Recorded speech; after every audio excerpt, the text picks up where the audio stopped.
Evening. Thank you. Thanks for coming out in this very October Halloween weather. We should have had you come with costumes this evening. I'm one of the auxiliary bishops in the Archdiocese of Chicago, but I'm retired now 2 years. So someone else is doing my work. But I want to tell you about a priest, the only priest from the Archdiocese of Chicago who is being recommended as a saint, and that's Augustus Tolton, whose literature that you have in your hands. Back in 2010, our former Archbishop, the late Cardinal Francis George, read the definitive biography of Augustus Tolton titled From Slave to Priest. And I knew of Augustus Tolton from years back as a youngster and a seminarian studying for the priesthood, but I had never given him much attention until Cardinal George mentioned to me that he wanted to ask the church authorities in Rome to consider declaring him a saint. And that was in 2010. And next thing I knew, I was assigned to be the postulator of his cause. He's the only priest in the United States who has been recommended, at least in our archdiocese, for sainthood. And the cause has been going on ever since 2010. I want to say something about his life and what moved Cardinal George to think that he is sainthood material, and why I turned out to be his postulator. And then we'll say something about the process of naming someone a saint, and then you can ask some questions or what have you. There are about 6 different books on his life that are out now, that are published. This one, Father Augustus Tolton, by Deacon Harold Burke Sivers, from EWTN fame. These books can be obtained off of Amazon.com, like most things come from Amazon.com. And then Augustus Tolton, The Church is the True Liberator. This is sort of like a sequel to this book, because the archives that were available to amass his dossier to send over to Rome did not exist. And with the thoroughness that we have come to know now, having dug into any number of archival sources that were not available when this book was written out. This is the sequel, so to speak, that has everything to fill in the blanks that we didn't have before. This was written by the editor of our Catholic newspaper, Joyce DeRiga. She did much of the research, much of it from the Vatican archives in Rome. And this is where we're at right now. Outside of these books, there is the actual dossier, which is about 4,000 some pages of documents and testimony and so forth and so on that we have on Father Tolton. But let me tell you some things about him, and we'll take it from there. In the middle of our Civil War in 1863, there was a woman by the name of Martha Jane Chisley, whose husband had already left to fight in the Civil War on the Union side. She would never see her husband again, given the circumstances and the turmoil that was running rather quickly during the midst of the Civil War. This woman had originally been given away as a wedding gift to the men who owned her. Her name was Martha Jane, and She was from Kentucky, near Louisville. And she would never see her parents again either. One she was given away as a wedding gift. And they settled after this sale that took place between the owners. They moved into an area in northeast Missouri, which at the time of the Civil War was a slaveholding state. Illinois was considered to be theoretically a free state. And in the midst of that conflict that was happening at that time, through which 600-some thousand men were butchered on various battlefields, and there are any number of people who were killed off the battlefields, the war was trying to somehow secure a couple things. One was the freedom of the southern states to somehow exist and to carry on their way of life as the Southerners, the people who wore the gray, as opposed to people who wore the Union blue. And when that war came to an end, it really did not solve very much other than the death of the men who died in that conflict, the largest conflict that any Americans have ever been involved in. Any war or any skirmish that we've ever been involved in, the Civil War proved to be the worst.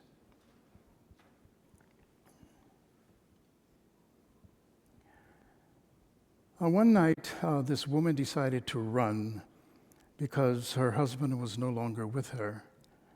And she decided to run to freedom to Illinois. But in those days, she had to make a route or carve out a route to what was called the Underground Railroad, at which time she would find certain points all along the Mississippi River and pointing into directions where people would meet with her and move her to another spot. Someone would meet with her and move her to another spot. Well, this was about somewhere between July and September of 1863. And she ended up being accosted by some Confederate bounty hunters who was going to take her back into slavery.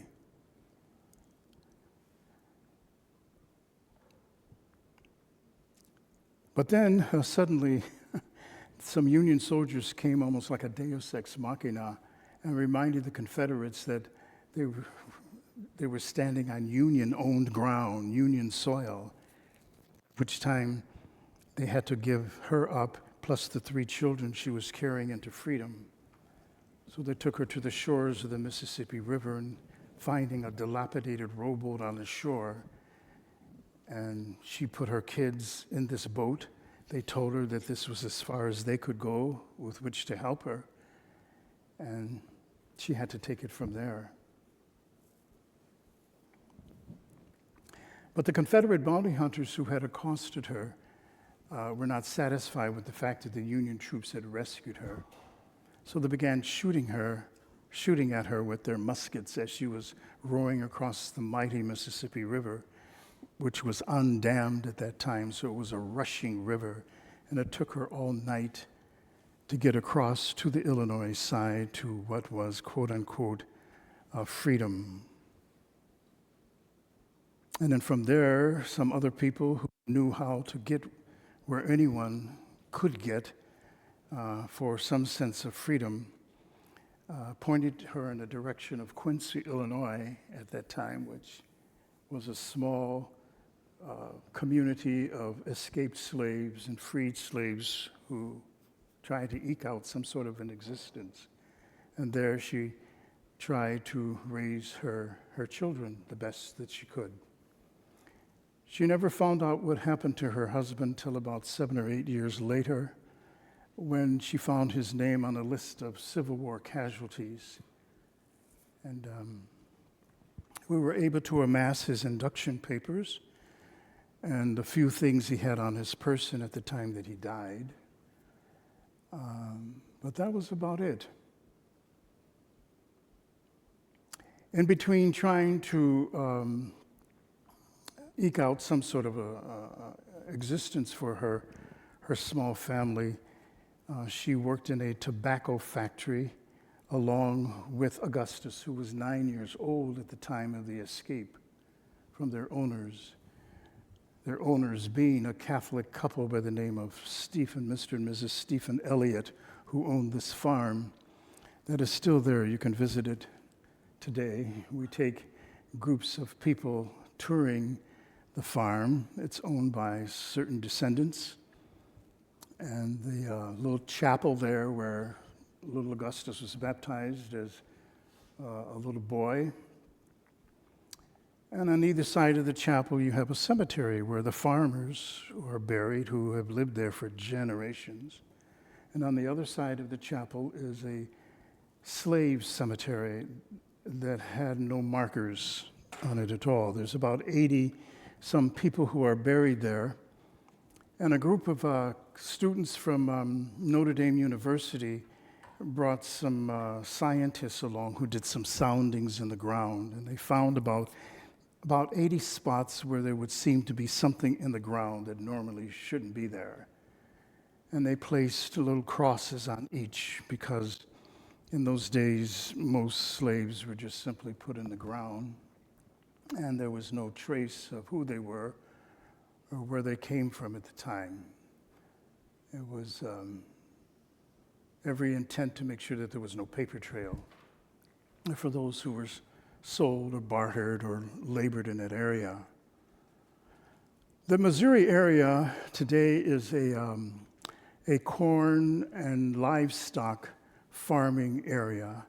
It used to be a heavily tobacco factories there that stemmed tobacco leaves for cigars and cigarettes. And there, Mrs. Tolton and Gus worked several years. And in between work cycles, she would try to get him an education. She enrolled him at St. Boniface, which was a German parish in the city of Quincy at the time. But there was something of a little riot that broke out there where the kids would tease him, and the parents demonstrated against the pastor to make sure that he was taken out of the school because they couldn't see their kids worshiping with this black kid in the school. And the pastor there, a priest by the name of Father Schiffermeyer, left in Tolton's dossier his words that it was one of the most regretful things he ever did. Then she tried to put him in a public school, and that did not work out because he tended to be a little bit older than his peers and would always be smelling of tobacco because he was working in the factory. And in between working in the factory, he was trying to get his lessons in the school. So one day, he was standing outside of St. Peter's Church in Quincy, which is still there today. And he was looking at this edifice, and all of a sudden this Irish priest comes out by the name of Peter McGeer, who sees him standing there, and he asks him, what school you go to? And he says, I'm not in school. I work at the Harris tobacco factory down the street.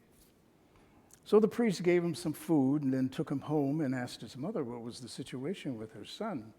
So she described how she found it very, very difficult getting him in school because no one would take the kid, obviously because of his racial lineage. So he says, take your son and put him in my school, and if anybody has any problem with it, they'll have to see me.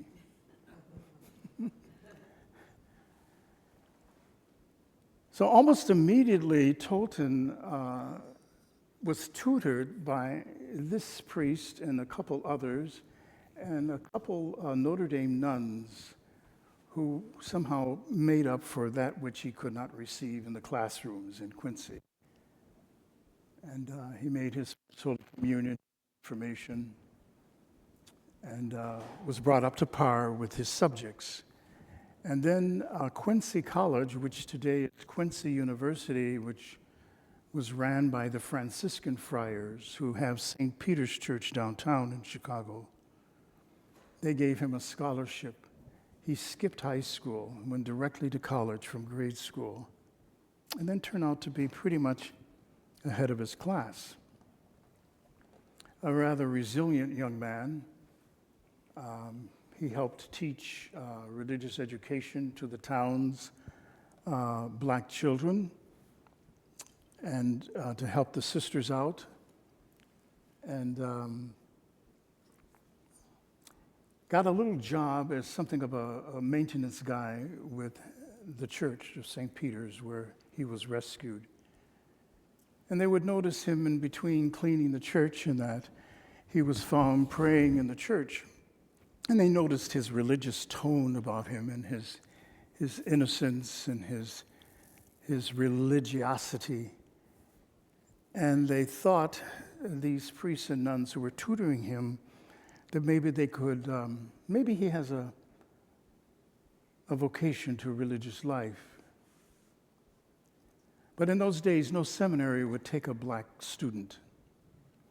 That was just the fact. And they took them about 7 or 8 years writing different seminaries in the country for which they would receive no for an answer or wouldn't receive any answer at all.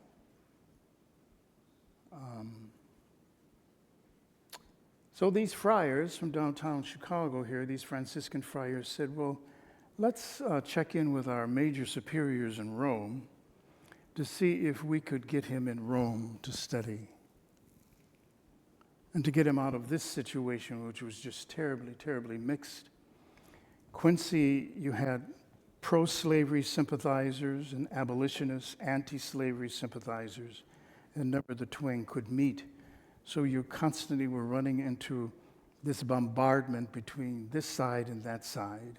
And it was very, very difficult for freed slaves or escaped slaves to really survive because there were no programs of assimilation or accommodation for people to somehow adjust themselves within standard society when many of them were uneducated, illiterate, and were facing quote-unquote civilization for the first time, never receiving any compensation for anything that they ever did for anybody. That was quite a leap of life. Well, after writing Rome for about 2 years, Rome said, finally send him over to the urban seminary that was sponsored by the Propaganda Fide. And that seminary trained young men to be missionary priests in developing countries around the world. So Tolton was faced with a reality that he'd never faced before. I mean, there were Japanese and Chinese young men from the Pacific Basin, places in Australia, New Zealand, and their islands, Africans. Rome has always been a cosmopolitan city in that sense. And he never faced anything akin to the racial apartheid that existed in this country. So he left in his you find in his biography, in his dossier, he says, everybody here loves me and I don't know why. So he stayed there 6 years and was ordained on the 24th of April, 1886, which was the Easter Vigil.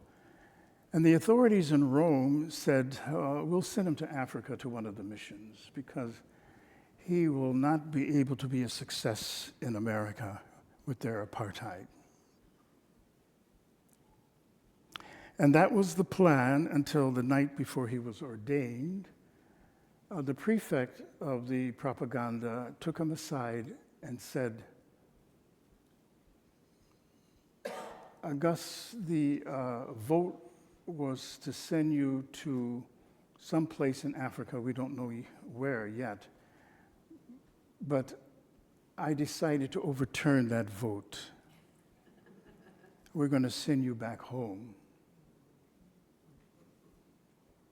Which was something of a disappointment for him because with his fellow African students, he was studying different dialects of the continent and studying the typography of Africa, trying to prepare himself for his missionary assignment right after he was ordained. But Simeoni said, and these are the words that are quoted in his dossier, he told Tolton that night, "You know, America considers itself to be the most enlightened nation on the face of the earth. And if that is the case, they should be able to accept a black priest. And if they've never seen one, they will have to see one now." Those are earth-shaking words, because no one, at least in this country, had ever seen someone with this around their neck, of this complexion, ever before. In fact, certain Protestants felt that the Catholic Church was moving against the status quo of things by propping up someone who really wasn't a priest.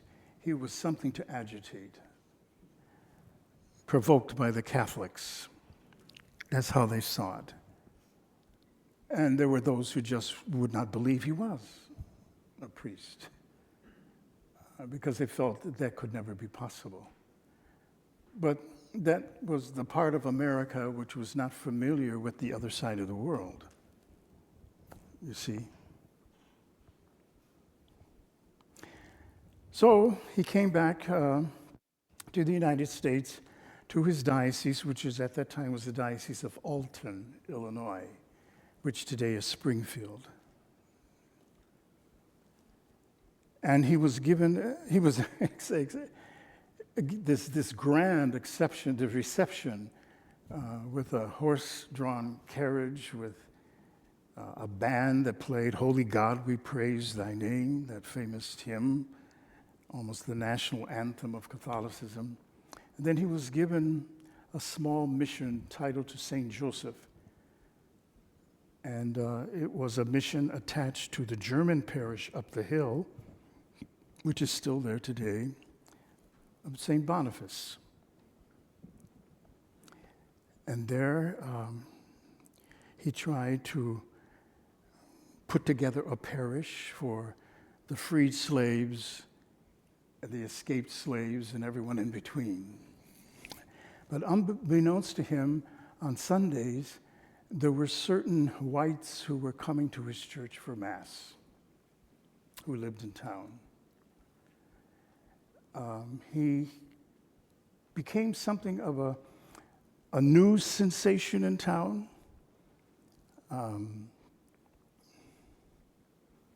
He was something of an upstart because he was new. He was a young priest, and people were attracted to him. But in those days, there were those rules of separate space. There were national parishes. You had your Irish parish, your Italian parish, your German parish, and so forth. That's how Catholics and most Protestants operated, separately by reason of language, culture, and so forth.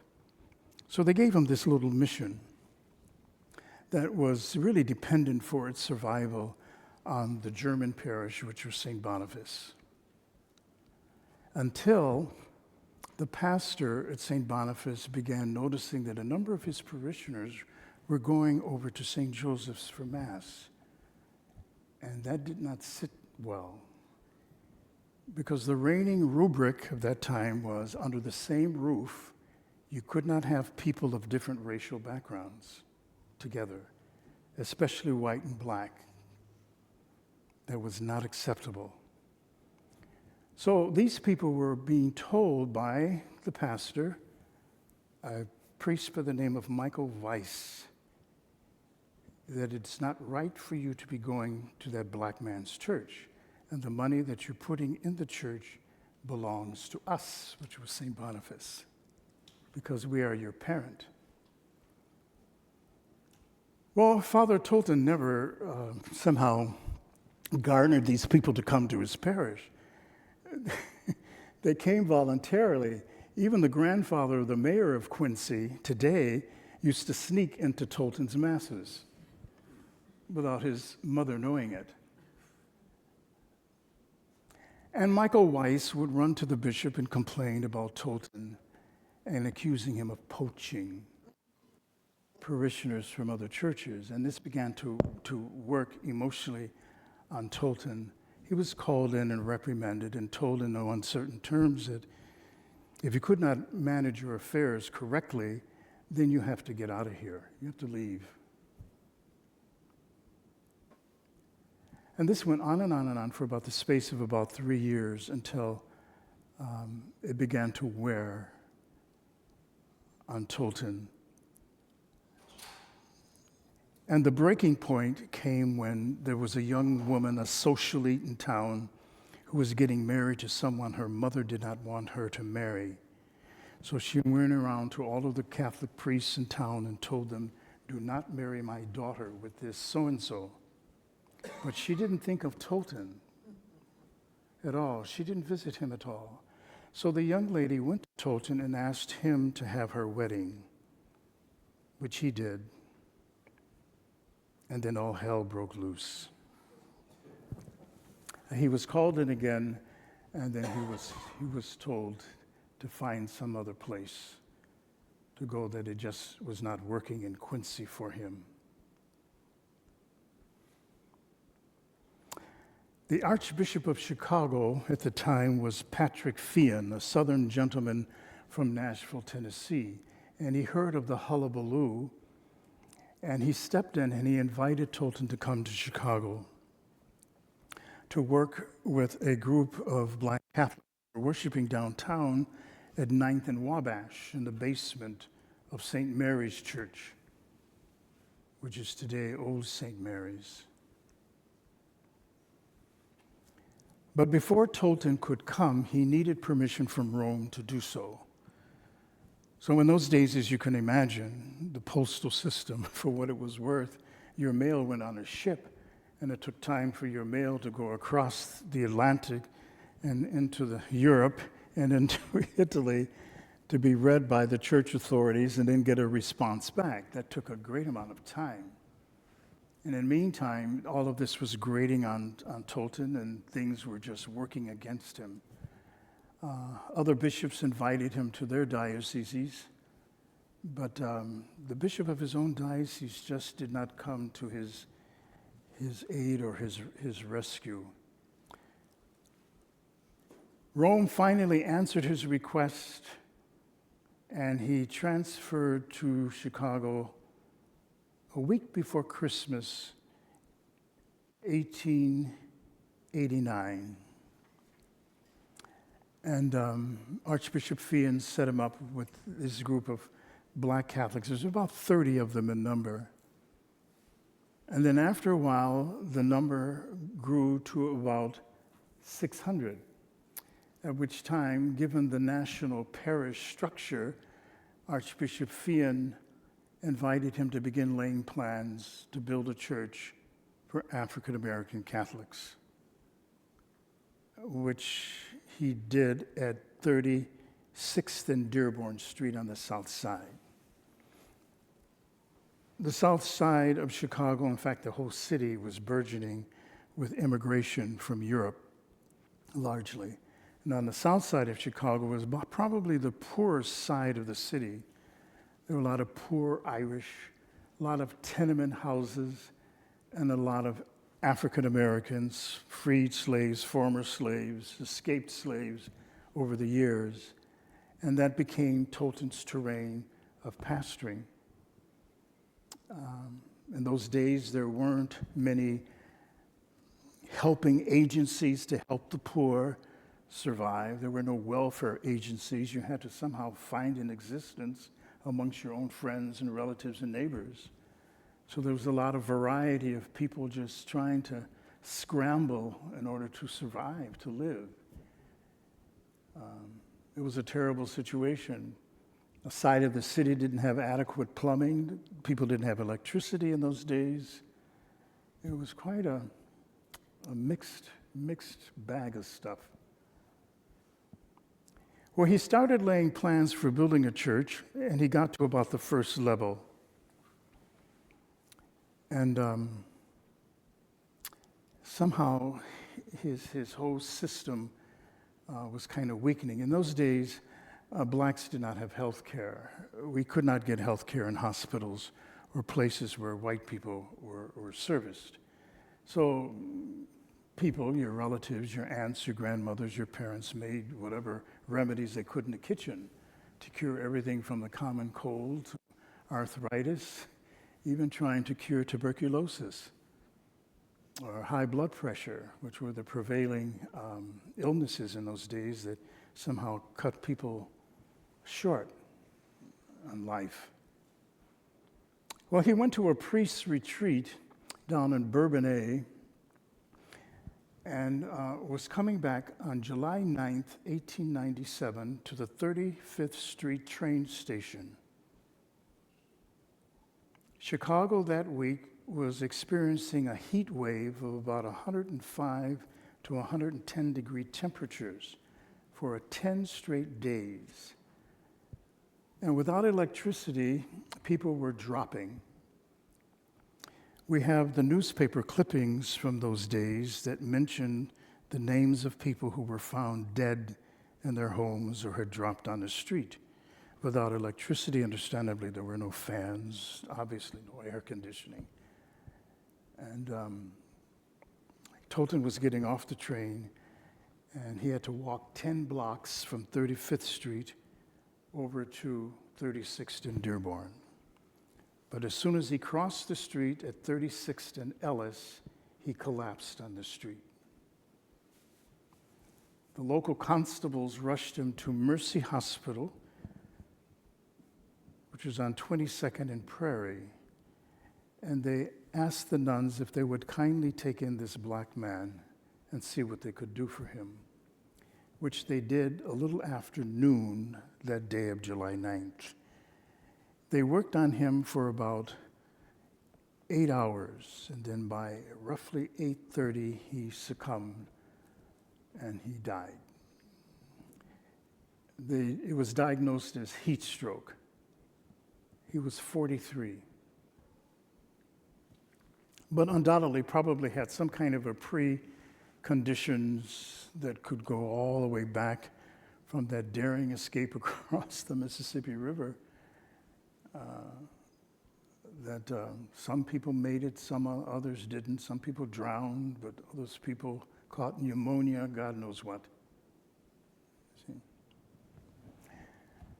So Cardinal George felt that somehow we should honor Tolton by giving him sainthood because he turned out to be something of a pioneer to break through which the racial apartheid that existed in this country at that time, where he accepted people regardless who they were, and even though the most unkind things were thrown at him, he never fought back or said an untoward thing about anyone. He lived his short life, his short priestly life, as very devout. He was faithful, and that was it.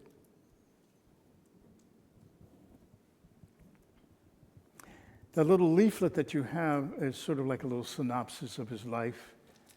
And of course, those books I showed you are a little bit more thorough.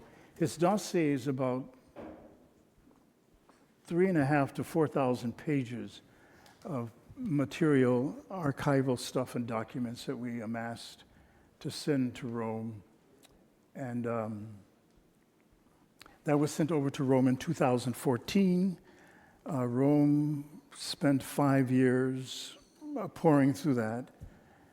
And then the cardinals and the archbishops who are assigned to the dicastery for causes of saints recommended to Pope Francis that a decree should be drawn up to put him on the path of sainthood. So Pope Francis, on June 11, 2019, issued a decree declaring that Father Tolton lived a life of heroic virtue for the times within which he lived. And that brings us to what now is the miracle phase of the process of sainthood, whereby we pray to Father Tolton for his intercession before the throne of God for someone who's in a desperate set of circumstances and somehow their health turns around miraculously, inexplicably, in ways in which medicine cannot explain. And for anyone declared a saint, you need two of those miracles, at least one for beatification and then an additional one for sainthood.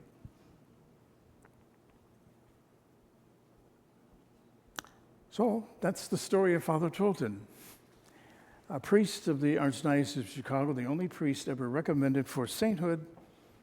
And we hope that despite all of the no's that were thrown at him in life, maybe the church can say yes this time and say, yes, he's worthy of imitation. He lived the Christian life, he lived the priestly life in times which were really very bad for anyone like him trying to get through.